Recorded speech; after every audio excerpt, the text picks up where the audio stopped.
we want to have a project that we share with a group, and it's not just our project, but we're also very, very strongly attached to what that project looks like. So anyone who moves into LEF, they want to know, like, they got to want the same thing as us or it's not going to work out. I'm from suburban New Jersey, very, very center of very automobile-based lifestyle and extremely ugly built environments, and just didn't understand why people would choose to build a world that looks like that, that's so ugly and so offensive to the senses in so many ways. So community is all about giving up control, and for a lot of people it feels like giving up security, because we're taught that security equals dollars in the bank, and income sharing should be income sharing community to give you that. What is moving will be still. What is gathered will disperse. What's been built up will collapse. All of your dreams. Hi, I'm Debbie. I live at Living Energy Farm. Right now we're at Magnolia House, which is a small community about a mile down the road from Living Energy Farm. I've been living at Living Energy Farm since it was founded in 2010. I'm kind of one of the co-founders. Living Energy Farm is a small community and also a project to demonstrate conservationist lifestyles, and we call it like a lifestyle that 8 billion people can afford, both environmentally and financially. So we're demonstrating sustainable living, but sustainable living in a globally accessible context. So we try to think carefully about what technologies we use in that way, and also what farming methods and various other things about our community. We're thinking about, can the whole world live this way? I mean, knowing that all environmental solutions are local, but that's our goal. Where we're at right now is a piece of land, like I said, about a mile away from Living Energy Farm, and we bought this piece of land about 8 years ago, kind of as kind of a home base and an outreach center for the community. Our community, Living Energy Farm, is completely off the grid, and it's also like set back from the road. So it's not the easiest. Most of us walk in. It's a bumpy driveway. So we do have public events there, but we were interested in creating, having kind of a front door to the project that was a little more accessible, and a little bit more, we're trying to be a demonstration. We're trying to show people how to live sustainably and live off grid. And most people, when they come out to our community, they see this very intricate solar design and straw bale houses and, the whole design process that goes into living in a village using sustainable energy. And that's interesting, but for a lot of people, they just see that as, well, I could never do that. So the Magnolia project was, partly to be kind of an outreach center for the community, and also to be a more accessible example of the renewable energy systems that we use at Living Energy Farm. And so it's just, we bought a house. It's right in the town of Louisa. It's just kind of a regular single-family house, fairly modest in size. And then we've been, for the past 8 years, working on taking this house off-grid, so that we will one day be able to do events here. And there's another little community living here now called Magnolia Collective. It's actually renting the house from us, and they are also really interested in doing the educational projects, to have this be just a community hub, a more accessible model, like we said, of off-grid living. But we're still working on taking it off the grid. It's not off the grid yet. That's been an 8-year project that is still underway, but we've made a lot of progress. I could talk more about that process too. And the members of the Magnolia Collective formerly lived at the main LEF site. That is currently true. That all, there's 3 people in Magnolia Collective right now, and all 3 of them used to live at LEF. But it is a separate entity, so it's not that for people to join Magnolia they have to be ex-LEFers. They're open to new members, and there's a few of the who aren't from LEF, and two Magnolians are going to be sadly moving on in a few months, so they're starting to look for other people to move in just from the broader community. Yeah, as far as the local community, I mean, we've got good relationships with all of our neighbors. And, of course, yeah, at Magnolia Collective, we're right in town, so, we see our neighbors all the time, we back and forth. And, a lot of people do know us as, like, oh, you're the ones that ride the bikes around, Like, yeah, I remember you. You're the one I saw on the bike. Like, yeah. And we're actually even right across the road from the Historical Society. So we've done events there, and they're interested in us doing more events there at some point on, I mean, of course, what they're doing is historical, old-timey skills, but there's quite a bit of overlap between that and homesteading, which is what we do. So, we know them, and they have an herbal collective that one of the Magnolia members is part of. And also there's the park right there that our kids go through all the time. So it is kind of a little small community in a small town setting here at Magnolia. It's pretty sweet. And we also have some, we bike back and forth between the two sites, and, we're right in, if we need to go to the grocery store, we're right there. It's all very bikeable. We have another neighbor down the road who's an ex-Twin Oaks member now, so the neighborhood is starting to grow. We're unfortunately about 10 miles from Twin Oaks. I wish we were closer. So mainly when we do drive, it's going back and forth from there, but we do carpool with all the community members, and also the Magnolia Collective. They mostly work at Acorn these days, so they do a lot of shuttling people, because, my kids go to school at Twin Oaks, so, and then we go to social events there pretty regularly, or do labor exchange. So, yeah, there's a lot of back and forth between us and town, and also to Twin Oaks. And we do bike there. It's 10 miles, so it takes about an hour, but, because a lot of it is, we can do a lot of carpooling as well, so we do quite a bit of that. The process of taking Magnolia House off-grid, you have a municipal water system to start? You're tied to the grid electric to start? What steps have you taken? What is in progress? And yeah, that's a good question. So the water system, there is actually a bored well kind of back on the land that we at some point will probably be drawing into. But when we talk about being off-grid, at this stage we're mostly talking about the electrical grid, and also getting off of gas or propane for cooking as well. Although we're electric cooking and all of that. So as far as getting off of the electrical grid, really the number one energy use in this climate is keeping warm in the winter.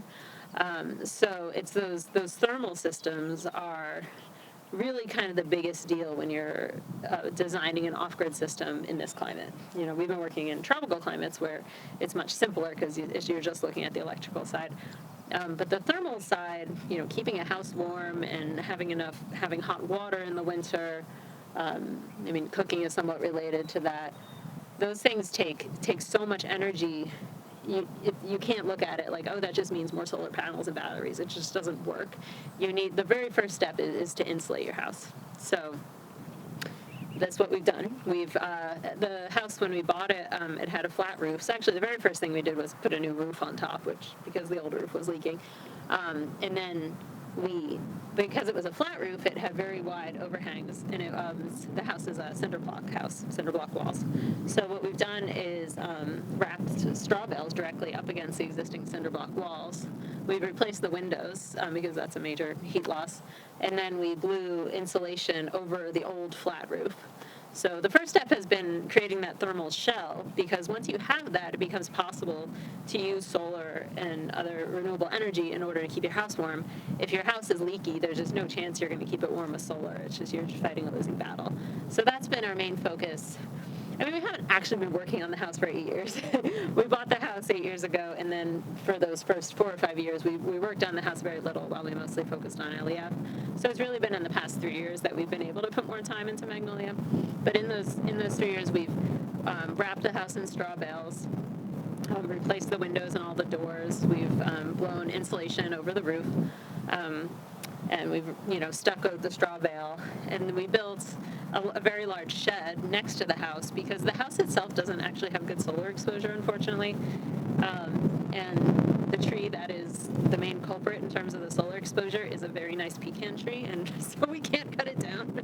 So the solar exposure of the house isn't that great, so we need a solar collector in order to to capture solar energy, which we're then using both to heat the house and to provide the electricity. So yeah, the other thing we've done in recent years is build what we call the solar shed, which is right over there, is a large structure. It's a shed, but the basically the whole south-facing side of it is a solar collector, which the lower half is set up at 60 degrees for maximum solar gain in the winter, and then the upper part of it is set at 30 degrees for maximum solar gain in year-round. So the whole bottom is going to be covered in solar thermal collectors of various kinds. So those are, they're also called solar panels, but they don't produce electricity. They're heating up fluid, which in our case we use antifreeze, because that way you can run them all winter. And there's a few different kinds of solar thermal collectors. There's flat plate collectors and there's evacuated tube collectors, and we're actually going to have both kinds up there. It's a pretty complicated system. So we're covering that whole thing with collectors so that we're heating up a lot of fluid, and then we're storing that fluid in tanks. And then we're using that fluid through the existing radiator systems in the house to provide solar heat to the house that can be stored in an insulated tank in case you run into long, cloudy spells. So that's part of our design philosophy is to, use, because really everyone talks about the storage issue with renewable energy, and the storage issue is a really big deal. You can't just use a bunch of solar panels and batteries and expect to have enough energy to keep your house warm or run your car or whatever. So you need to find other ways to store energy, and for us, by far the cheapest way to store energy, which most of the energy we use is for climate control, and the cheapest way to do that is with thermal mass and insulation. So that's basically what you're doing is you're storing that heat as heat, and then having a really good insulated shell to maintain the heat. And when you do that, you can use solar energy even through the winter, which, our days are short, we get clouds, but if you can store it really effectively, you can keep your house pretty comfortable using solar heat. And so that's our first step, is that insulating the house and then building the solar thermal system to heat the house in the winter, which will also provide hot water for our take showers and wash dishes and all that. So for someone who has no idea about any of this, you were just talking about essentially retrofitting an existing standard framed house. What are the steps there to finish with stucco and have something that's not going to fall apart in 5 years? You have to make sure that you have really good overhang. So you have to your eaves of your house need to either start out being wide enough to put straw bales up against your wall, or you need to extend the roof to keep the water off from above. And then you also need it up off the ground. You can't be putting a straw bale directly on the ground where it's just going to wake up water and rot. So, but if you have that roof, then what we did for we were starting with the cinder block house. We basically extended the foundation. Straw bales are 18 inches usually. So we built an 18-inch kind of pseudo foundation outside of the existing foundation and made sure, you have to keep that level, of course. And that's what's keeping the straw bales up off the ground.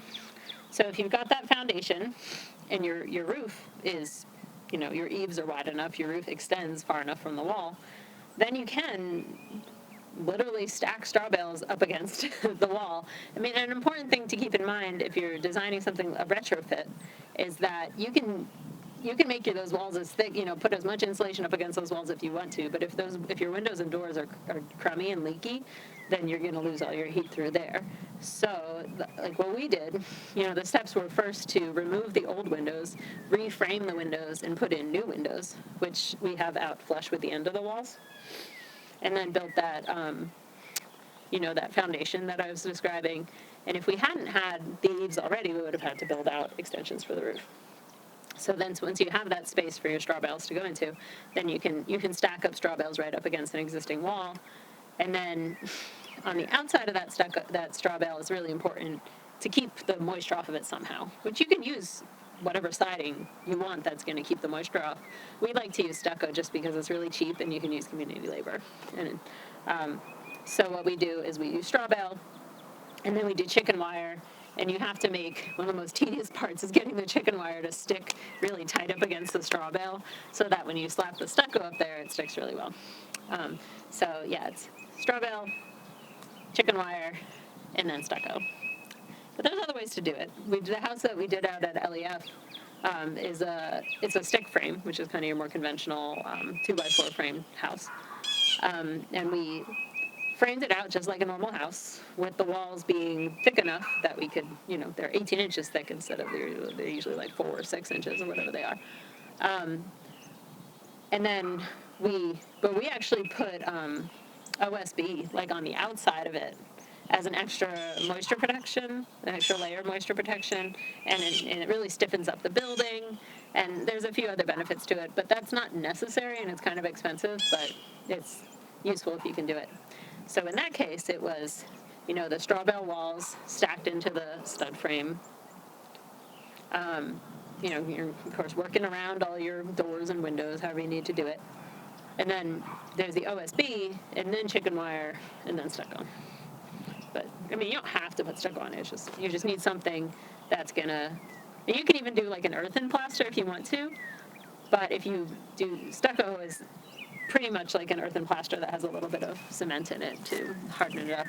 And a stucco... Well, you might have to do redo every 50 years if that, and a earthen plaster, I think you have to redo it like every 5 years or something. It just has to be reapplied because it's going to kind of crack over time. And so that's why we use stucco with a little bit of cement, because it doesn't take that much. It's mostly lime and sand in the stucco and just a little bit of cement. So we like it, but, there's lots of different ways to do it. We're gonna go back in time a bit and come right back to the present in just a couple minutes. I'd like to ask people, where were you born, and how was it being raised, as far as you care to go into detail. Okay. Well, I'm from suburban New Jersey. I was born in Rahway, New Jersey, and I grew up in Woodbridge and Edison, both in central New Jersey. So one of the most densely populated parts of the country, and kind of old suburbs. So in that way, it was nice. It wasn't like McMansion suburbs. The neighborhoods that I grew up in. I had a friend a few blocks over that I could go and walk and see her. So that was nice. But I don't know. I was always kind of just didn't understand why people would build.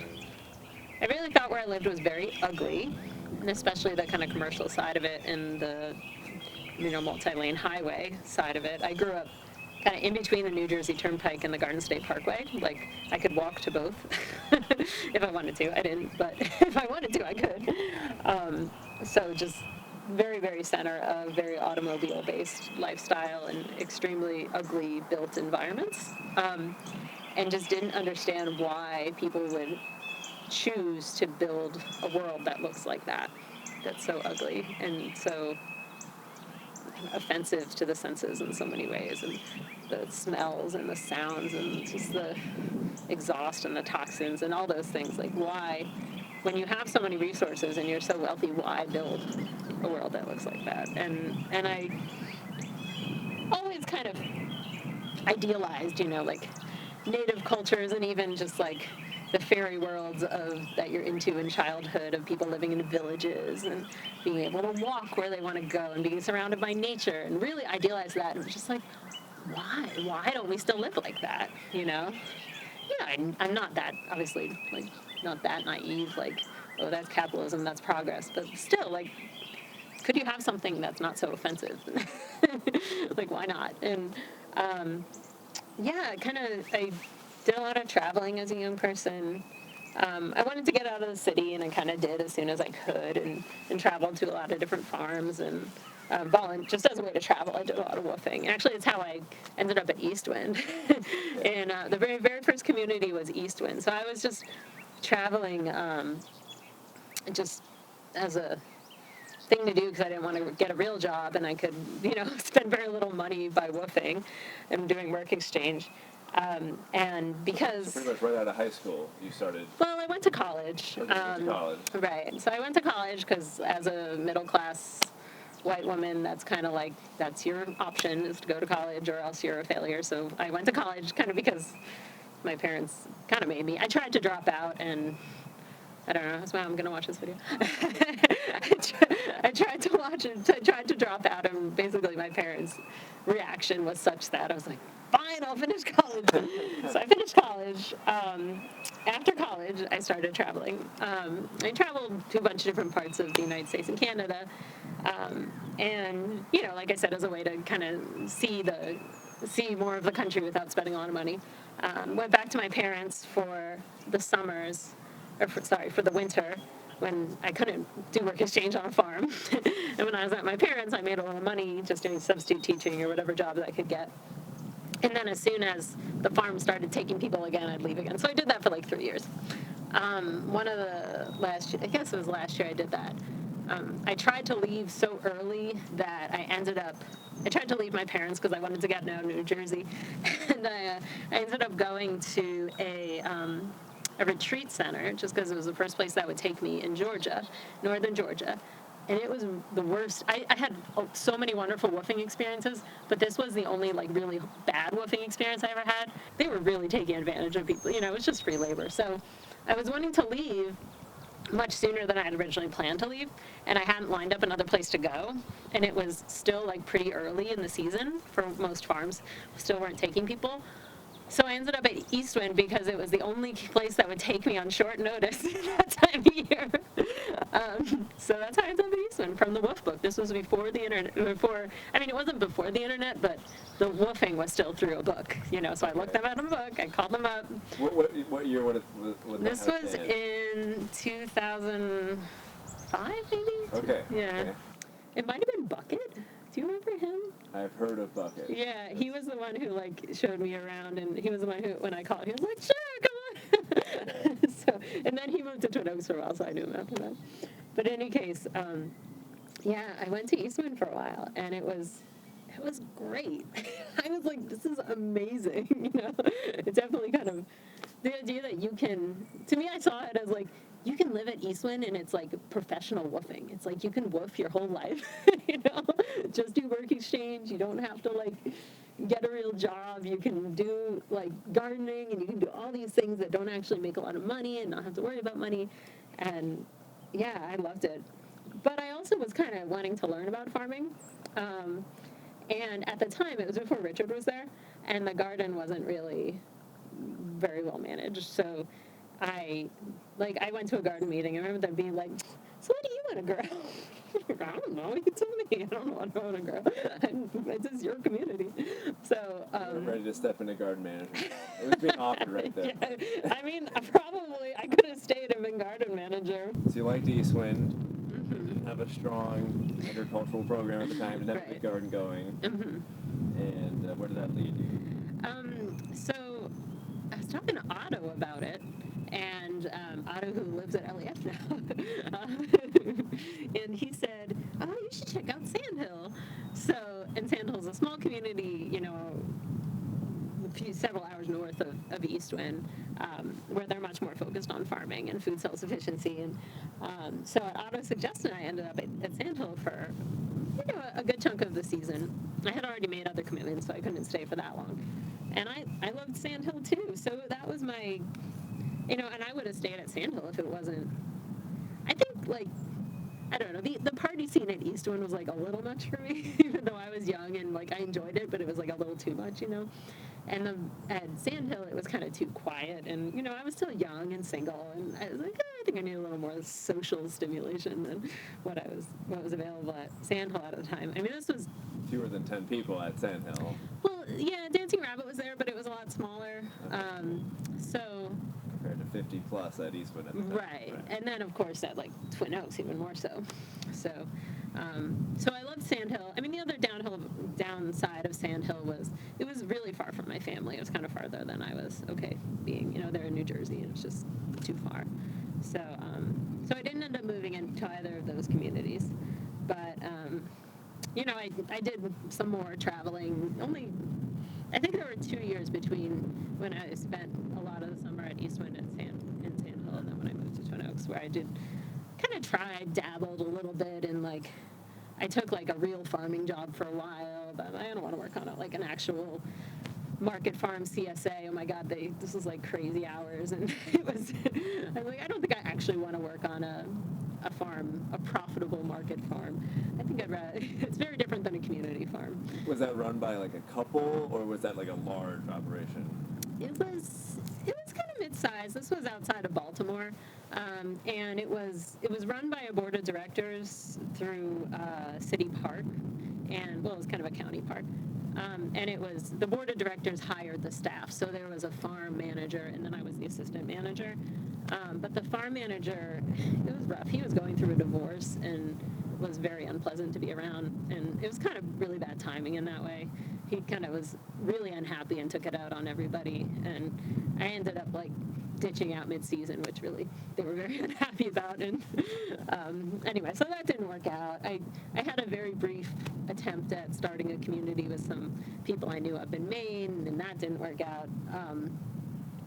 I mean, I was pretty much joining their project to start a community, and it was clear that they were not really wanting to do what I thought they were trying to do. I thought they were trying to do a lot more like farming and homesteading and that sort of thing, and they pretty much just wanted to have a bunch of friends sharing a house and have a few sheep and a small garden. And I was like, I think I want something more than that. So I didn't stick around with that project, and then after that I moved to Twin Oaks, and I didn't know how long I wanted to stay, and I actually visited Acorn first and did an internship there, because I kind of thought I'd want a smaller community, and I really loved their seed business. But Acorn has been through many changes over the years and many generations of members, and when I visited, and that was in 2007, they were going through kind of a particularly rough patch, not quite as rough as the patch they're in now, but it was one of their rougher times, with a family kind of dominating things it was just a weird vibe there. And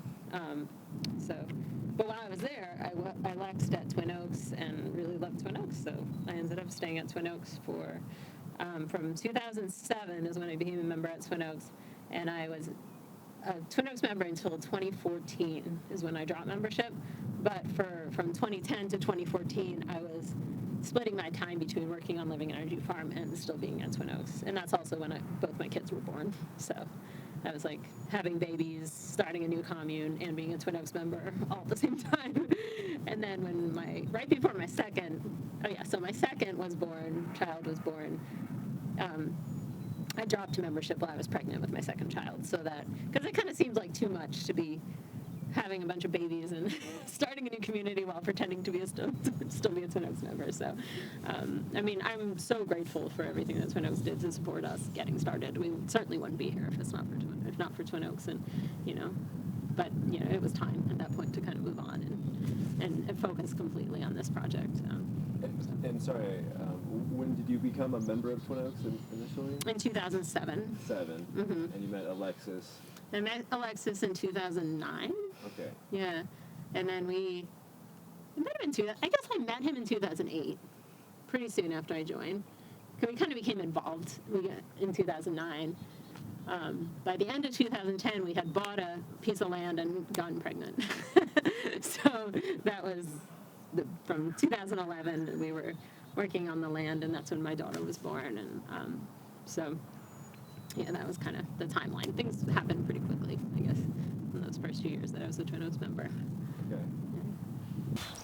Okay, so you had lived at Twin Oaks roughly 4 years, got married, started a family, and started into LEF 2011. Right, so it was the end of 2010 is when we closed on the land.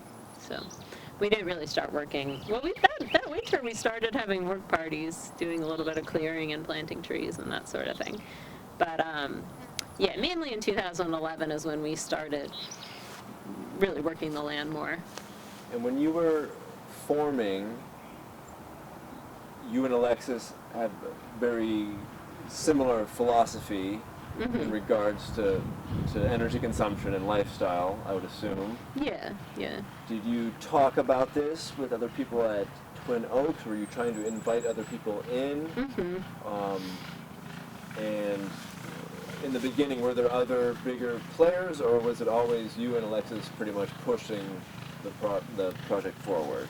There's been a lot of players over the years and some of them have come in and gone out and come back in. And yeah, I mean, Alexis kind of certainly initiated it. I mean, before we were even dating. Well, I guess it was about when we were starting to date. I went to a meeting that he called at WWOOFing House in Charlottesville, you know, with this vision of a off-grid zero fossil fuel community. And most of the people who came to the meeting were from Twin Oaks or Acorn. And to him, that was like, wow, okay. He was interested in starting the project somewhere in Virginia, but not in Louisa. And had actually even purchased a piece of land in southern Virginia where he was considering doing the project.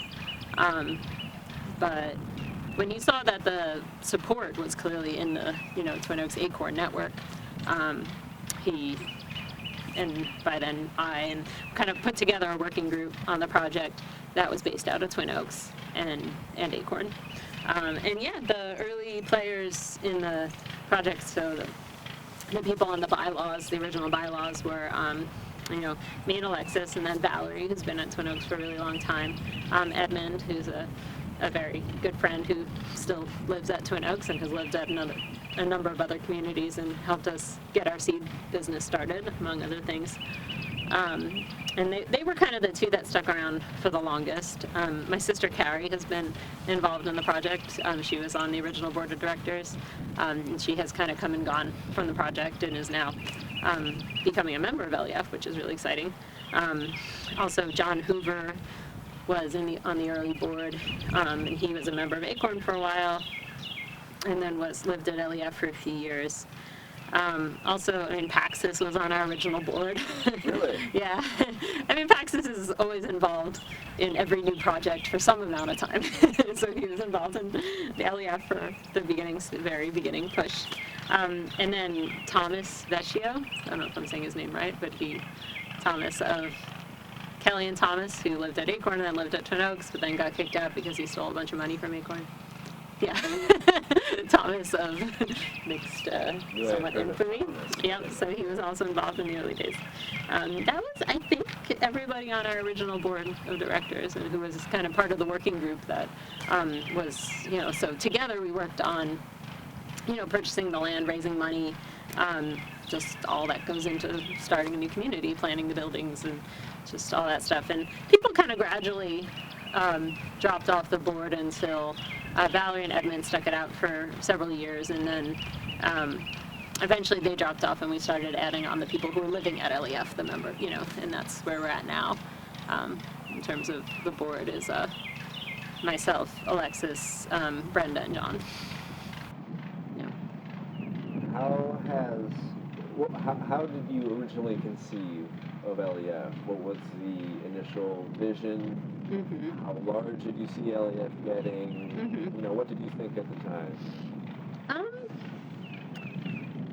Yeah, I mean, we were so focused on the kind of shorter, medium-term goals.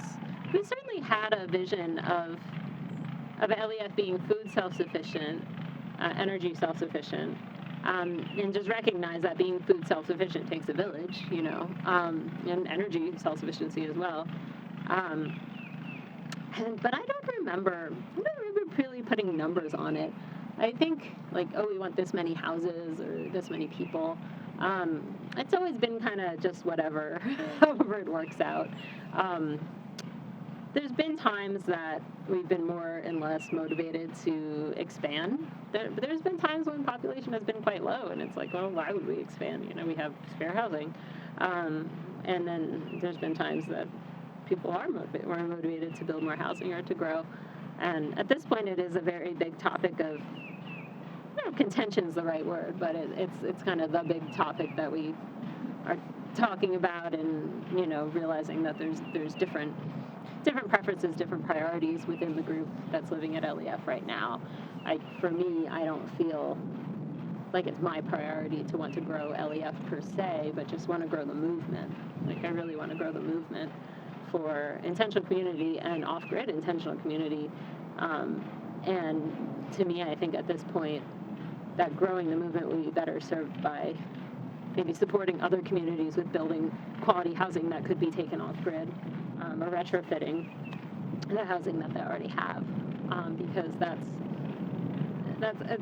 really like having housing that isn't well insulated, that is not cooperative housing, makes it a lot more difficult to go off grid, to be energy self-sufficient, because you're kind of fighting against the laws of physics instead of using them in your favor. So yeah, as far as like what I want to work on is more, just growing the movement by supporting other projects to use what we've learned at LEF over what we've done for the past few years. But there's definitely people who live at LEF that want it to grow, and I hope that it does one day. But I don't think it's going to be me building the houses. Like, we built the first house, Alexis and I, and it's a really good house and a really good example. So we'll see where it goes. Why do you think people might not want to commit to living at LEF and pursuing that philosophy? Like a conservationist lifestyle philosophy. Right. Or do you? Why do you think people leave? Is it because of the particulars of living at LEF, or is it dealing with change in lifestyle? What have you experienced, or what have you observed? I think that income sharing community and intentional community in general, like when you're living in a cooperative situation where you have very limited control, in an income sharing community you even don't really have control over even what happens to the money you earn, never mind what happens, and then in any community you might not have control over what happens in the front yard or what happens in your living room or your kitchen.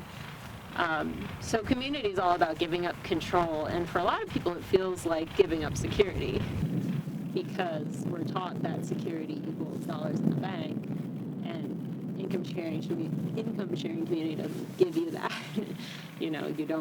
You don't take it with you when you leave. Even if you put years and years and years of your life into it, you can't build up equity that you can then take when you leave to support you if you decide you don't want to grow old in the community. So I think, income sharing community undeniably has a lot of turnover in every form it takes. Intentional community in general has a lot of turnover.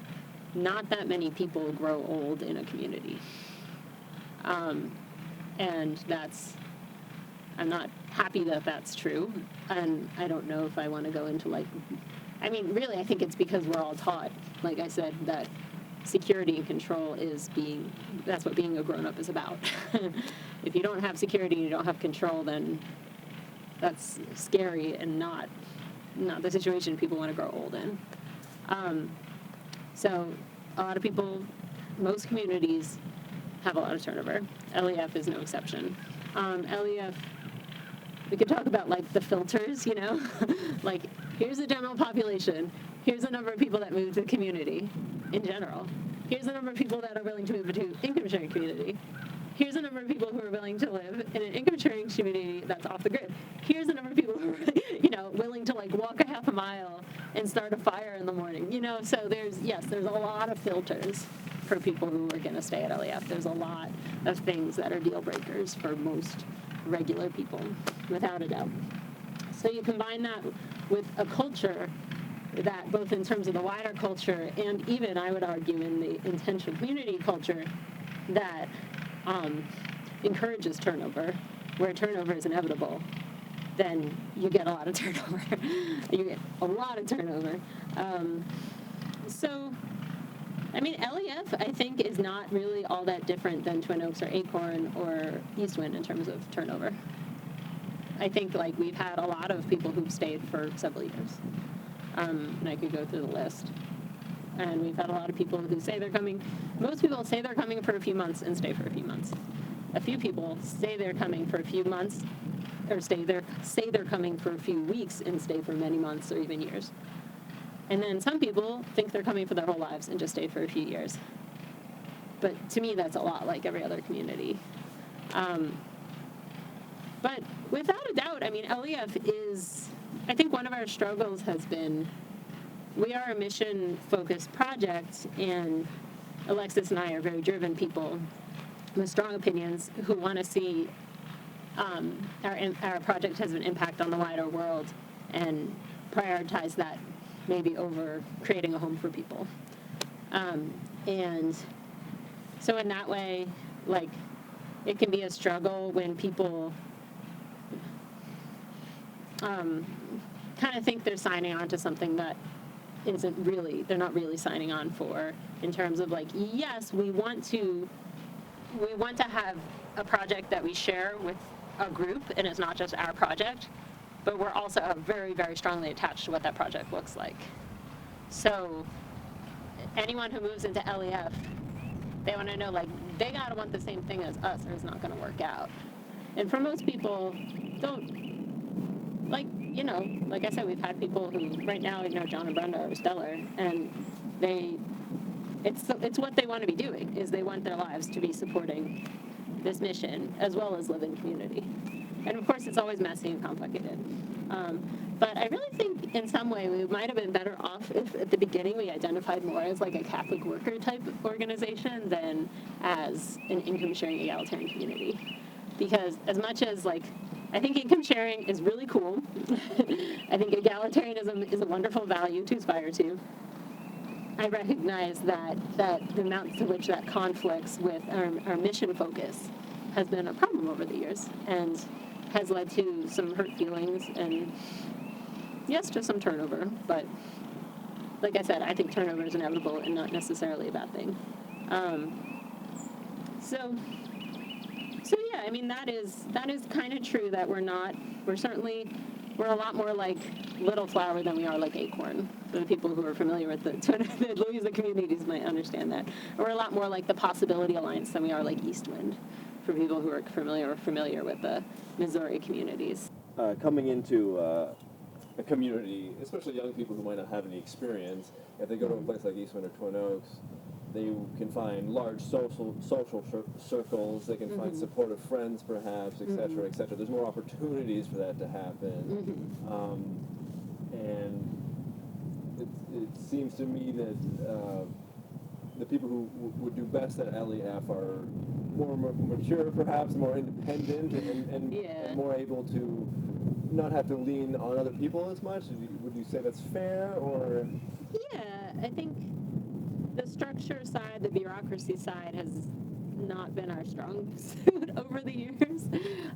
We've had a lot of great people at LEF who kind of struggled at LEF, went to Twin Oaks and did fine, and I really think it's because we couldn't provide the structure that they needed.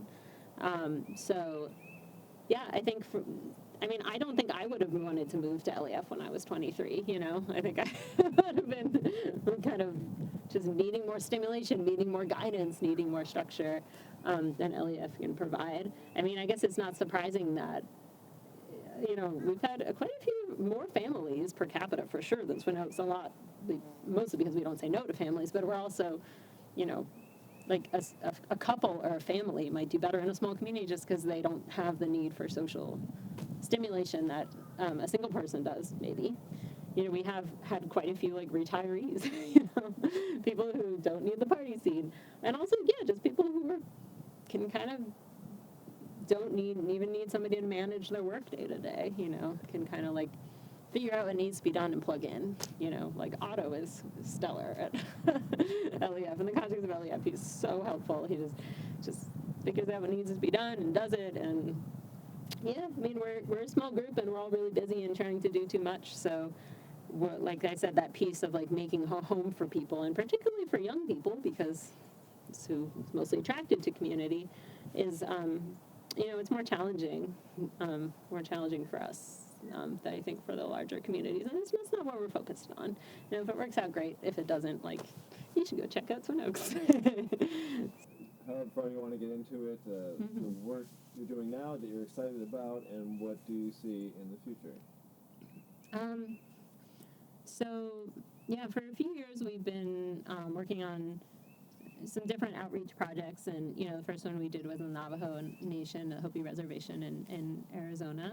and we did about 50 small solar battery kits in 50 different homes on the reservation, and that was amazing.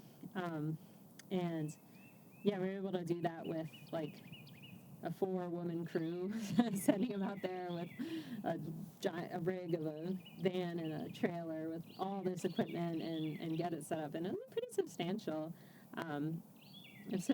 project and went quite well. And we had really good logistical support on the ground. But what we haven't really had there is a lot of kind of follow through from the organizations on the ground. We've been reaching out, and like sometimes people respond, sometimes they don't. But has not been a lot. There's not been a lot of feedback about the systems or follow through. I got a couple emails from some of the people who got our systems. Most of with like. Yeah, I haven't. A lot of people don't have email, who got our systems or don't speak English.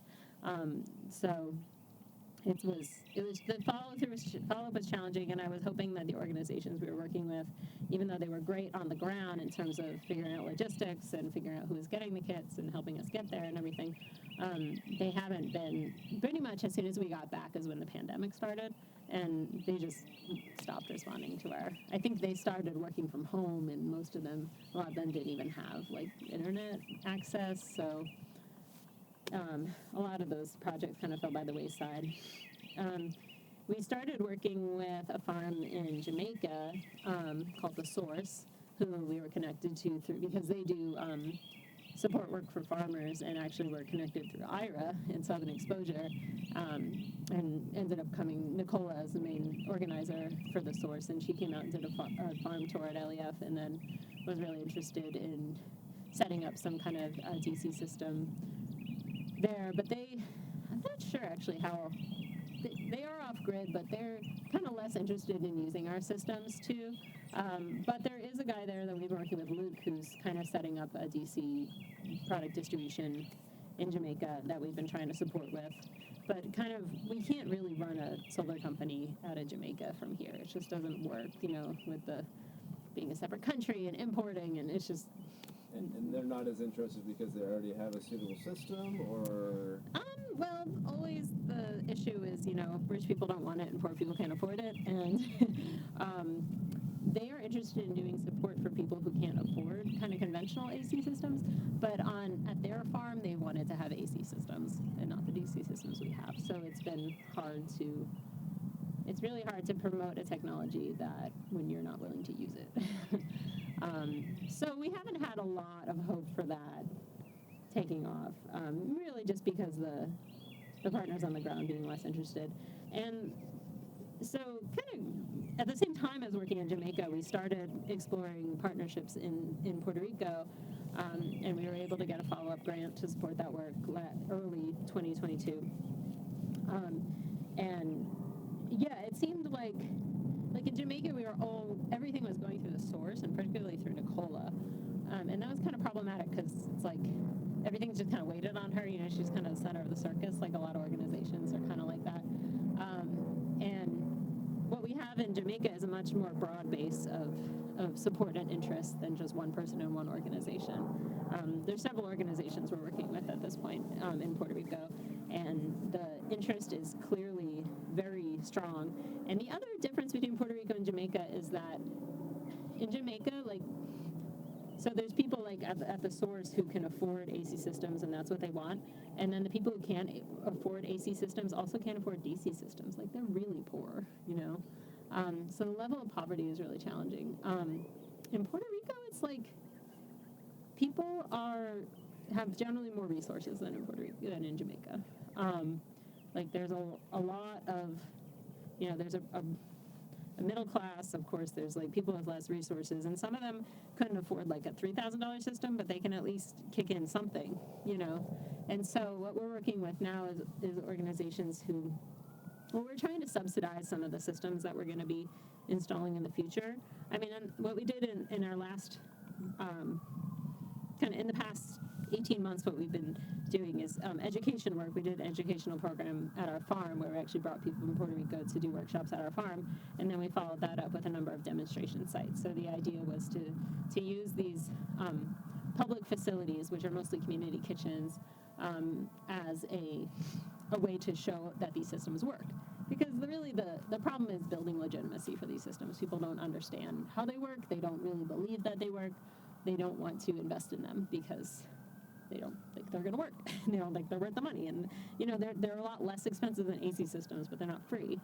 So people are shelling out, hundreds of dollars to Luma every month, but at least they know that most of the time they have power. Of course, not all the time. I mean, the service is really expensive and really shitty. Luma being the state power utility? company, right, which is privately owned. It is not the state utility.